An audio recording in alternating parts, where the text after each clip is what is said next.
చెప్పుకోవడం జరిగింది. సో అదే విధంగా చూస్తే కనుక మనకు ఒక రెసిస్టెన్స్ లెవెల్స్ అయితే నిన్నైతే మనము మార్క్ చేసుకోవడం జరిగింది. 25,017 చూశారు కదా. సో ఈ మార్కెట్ ప్రకారంగా ఏం చేసింది, ఇది వచ్చేసి రెసిస్టెన్స్ గా నిలబడిపోయింది మార్కెట్లో. సో ఈ పాయింట్ ఎప్పుడైతే రెసిస్టెన్స్ గా నిలబడిపోయిందో, సో ఇక్కడ నుంచి ఏం జరుగుతూ వచ్చింది, ముందుకు వెళ్ళిపోతూ వచ్చింది మార్కెట్ అనేది, మళ్ళీ డౌన్ సైడ్ కు రావడం జరిగింది. సో మనం ఏం మాట్లాడుకున్నాము, ఇది ఒక రెసిస్టెన్స్. సో ఈ రెసిస్టెన్స్ దగ్గర నుంచి మార్కెట్ మనకు అప్ సైడ్ వెళ్తేనే నెక్స్ట్ టార్గెట్కి వెళ్తుంది. సో రెసిస్టెన్స్ ఎప్పుడైతే టచ్ చేసి, ఎందుకంటే నేను ఇంతకు ముందు ఇక్కడ ఒక మీకు పాయింట్ చూపించాను. సో ఈ పాయింట్ ప్రకారంగా మార్కెట్ అనేది డౌన్ సైడ్ కు రావాలి. సో డౌన్ సైడ్ కి ఎప్పుడైతే మార్కెట్ వచ్చిందో అక్కడి నుంచి ఏమైపోయింది, ఈ డౌన్ సైడ్ కి మార్కెట్ రావాలి. సో డౌన్ సైడ్ కి వచ్చిన మార్కెట్ ఏమైపోయింది, సో ఇక్కడే నిలబడిపోయింది. సో ఈ నిలబడిపోయి డౌన్ సైడ్ కి వచ్చేసింది, కానీ అప్ సైడ్ వెళ్ళాలని చెప్పారు, కానీ అప్ సైడ్ వెళ్తుంది. ఎందుకు, ఇక్కడ ఒక సిగ్నల్ ఉంది. సో ఈ సిగ్నల్ ప్రకారంగా చూసుకుంటే కనుక మార్కెట్ కంపల్సరీగా అప్ సైడ్ వెళ్ళాలి. కానీ దానికంటే ముందు ఏం చెప్పాను, ఇది మార్కెట్ అనేది కొంత డౌన్ సైడ్ కు రావాలి అనేది చెప్పడం జరిగింది. సో నిన్న ఏ విధంగా అయితే డౌన్ సైడ్ కు రావాలని చెప్పానో అదే విధంగా మార్కెట్ అనేది ఈరోజు డౌన్ సైడ్ కు వచ్చింది. సో మనం తీసుకున్నటువంటి పాయింట్స్ చూస్తే కనుక ఇక్కడ చూడండి, 24,740, 24,827 ఇవి ఏవైతే ఉన్నాయో ఇవన్నీ నిన్న తీసుకున్నటువంటి సపోర్ట్స్. సో ఈ సపోర్ట్స్ ను క్రాస్ చేయొచ్చు. సో ఈ సపోర్ట్ ను క్రాస్ చేసి కొంచెం కిందికి వచ్చింది. బికాస్ ఆఫ్ ఇక్కడ చూస్తే కనుక మనం బ్యాంక్ నిఫ్టీలోకి వెళ్ళి కనుక చూస్తే కనుక ఇక్కడ చూడండి ఒకసారి బ్యాంక్ నిఫ్టీలో ఎలా ఉందో. ఈ బ్యాంక్ నిఫ్టీలో చూస్తే కనుక మనం తీసుకున్నటువంటి సపోర్ట్స్. సో నిఫ్టీ ఎందుకు అది క్రాస్ అయ్యి వచ్చేసింది కిందికి, ఇక్కడ చూడండి.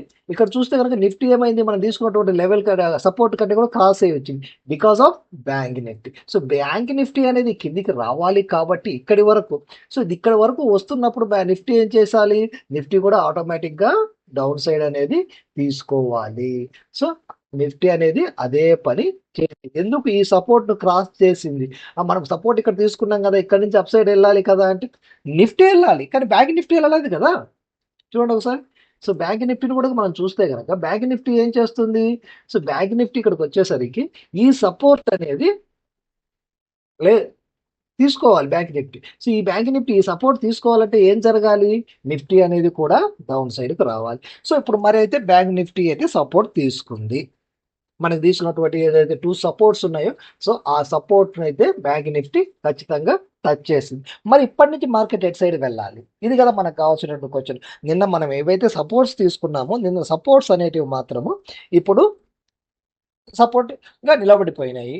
మరి ఇప్పటి నుంచి ఈ సపోర్ట్ బ్రేక్ చేస్తుందా, లేకపోతే కనుక ఆ బ్రేక్ చేయకుండా అప్ సైడ్ వెళ్తుంది, మళ్ళీ సపోర్ట్ తీసుకుని అప్ సైడ్ వెళ్తుందా అనేది ఇప్పుడు మనం ముందున్నటువంటి క్వశ్చన్. సో ఈ ప్రకారంగా కనుక మనం చూసినట్లయితే కనుక ఏం జరుగుతుంది అనేది ఒకసారి చూద్దాం. అనాలిసిస్ చేస్తున్నాము ఈరోజు. నా ఛానల్ కొత్తగా చూస్తున్న వాళ్ళు ఎవరైనా ఉంటే సబ్స్క్రైబ్ చేసుకోండి, ఎందుకంటే మీకు రోజు మంచి మంచి విషయాలు, సో మార్కెట్ ఎలా వెళ్ళబోతుంది ఏంటిదనే కొంత అవగాహన అయితే నేనైతే కలిగించగలనని నమ్మకం నాలో అయితే ఉంది. సో మీరు కూడా నమ్మినట్టయితే నా ఛానల్ని కంపల్సరీ తప్పకుండా సబ్స్క్రైబ్ చేసుకోండి, అలాగే షేర్ చేయండి, సబ్స్క్రైబ్ చేయండి. ఓకే ఫ్రెండ్స్, మ్యాటర్లోకి వెళ్ళిపోదాం. ఎక్కువసేపు దాని గురించి అయితే చెప్పను. సో మ్యాటర్లోకి వెళ్ళిపోదాం. మ్యాటర్లోకి వెళ్ళిపోతున్నప్పుడు ఇక్కడ ఏం జరిగింది, మెయిన్ ఏంటిది మనకు 12 o'clock. సో ఈ 12 o'clock అనేది ఏం చేసింది ఈ రోజు చూడండి. ఇక్కడ ఈ 12 o'clock కనుక మనం క్లియర్గా గమనించినట్లయితే కనుక, ఈ 12 o'clock దగ్గరికి వచ్చినట్లయితే కనుక ఇది చూడండి, ఇది 12 o'clock మన క్యాండిల్ కదా. సో ఈ క్యాండిల్ ఏం చేస్తుంది ఇక్కడ, సో ఇక్కడ ఉన్న క్యాండిల్ మనల్ని ఏం చేసింది అంటే, ఇది ఈ పాయింట్ వచ్చేసి 24,900 వచ్చేసి క్రాస్ చేయలేదు. ఈ బాడీ చూసుకుంటే కొంచెం వైట్ లో కనిపిస్తుంది, కానీ ఇది డౌన్ సైడ్ సిగ్నల్ ఇచ్చింది చూడండి ఇక్కడ. సో ఈ ఇక్కడి కంటే కూడా ఇక్కడ ఎప్పుడైతే డౌన్ సైడ్ సిగ్నల్ అనేది నిలబడిపోయిందో మార్కెట్లో, సో ఈ డౌన్ సైడ్ సిగ్నల్ ప్రకారంగా ఏం చేస్తుంది మార్కెట్, డౌన్ సైడ్కు రావాలి. సో ఇది తీసేద్దాము, కొంచెం కనిపించట్లేదు. ఈ లైన్ తీసుకుందాము. ఈ 12 o'clock అనేది గుర్తించారు కదా. సో ఇది యాక్చువల్ 12 o'clock. ఈ 12 o'clock అనేది ఇక్కడ క్రాస్ అయింది కదా మార్కెట్. సో ఈ మార్కెట్ క్రాస్ అయింది, ఇది అప్ సైడ్. సో ఈ బాక్స్ కనుక మనం చూసినట్లయితే ఇది ఎప్పుడైతే క్రాస్ అయ్యి కిందికి వచ్చేసిందో మార్కెట్ అనేది ఏమవుతుంది, డౌన్ అయిపోతుంది. సో ఈ డౌన్ అయిపోయిన సందర్భంగా ఇది వచ్చేసి పూర్తిగా మనకు సపోర్ట్స్ వచ్చేసి, ఆ సపోర్ట్స్ చూసుకుంటూ వస్తే కనుక నిఫ్టీ మనము అనుకున్న దానికంటే డౌన్కి వచ్చేసింది. కానీ ఎందుకు వచ్చిందంటే మాత్రం దానికి నేనైతే ఎక్స్ప్లెనేషన్ ఇచ్చాను. ఎందుకు బ్యాంక్ నిఫ్టీలో వచ్చేసి చూడండి ఇక్కడ ఈ బ్యాంక్ నిఫ్టీలో వచ్చేసి ఇక్కడ వరకు రావాలి. కాబట్టి నిఫ్టీ అనేది కూడా కొంతవరకు డౌన్ రావడం జరిగింది. సరే, ఇప్పటి నుంచి మనం ముందుకు ఎలా వెళ్ళబోతుంది ఇక్కడ చూసాము. నిఫ్టీ ప్రకారంగా చూస్తే కనుక ఈ 24,888 అనేది మళ్ళీ క్రాస్ అవుతే కానీ అప్ సైడ్కి వెళ్ళదు మార్కెట్.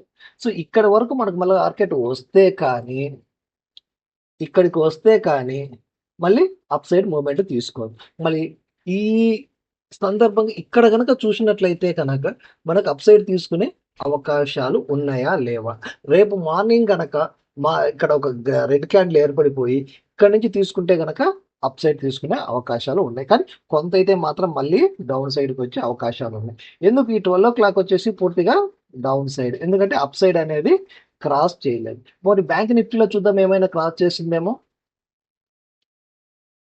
బ్యాంక్ నిఫ్టీని చూసినట్లయితే కనుక చూడండి, బ్యాంక్ నిఫ్టీ క్రాస్ చేసింది అంటే ఏంటి? నిఫ్టీ క్రాస్ చేయలేదు కానీ బ్యాంక్ నిఫ్టీ అనేది క్రాస్ చేసింది అంటే ఏంటి? రేపు అప్ సైడ్ మూమెంట్ ఉండబోతుంది. ఇది మనము తెలుసుకోవాల్సినటువంటి విషయం. సో రేపటి సంగతి చూస్తే కనుక మనకు ఇక్కడ చూడండి సేమ్ సిగ్నల్ ఉంది, ఇక్కడ ఒకే సిగ్నల్ ఉంది, నిఫ్టీలోకి వెళ్ళినా కూడా ఒకటే సిగ్నల్ ఉంది. సో రెండు ఒకటే సిగ్నల్ ఏం చెప్తున్నాయంటే మనకు రేపు మార్కెట్ అనేది అప్ సైడ్ మూమెంట్ ఉండబోతుంది.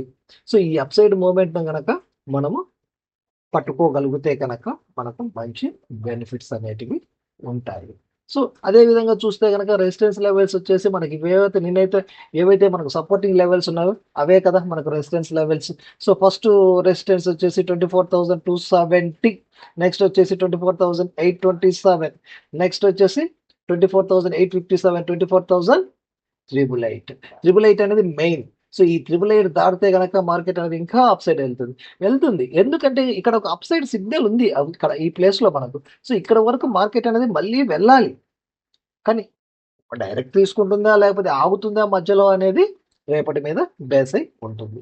అదేవిధంగా మనం చూస్తే కనుక బ్యాంక్ నిఫ్టీలో సపోర్టింగ్ లెవెల్స్ ఏంటి?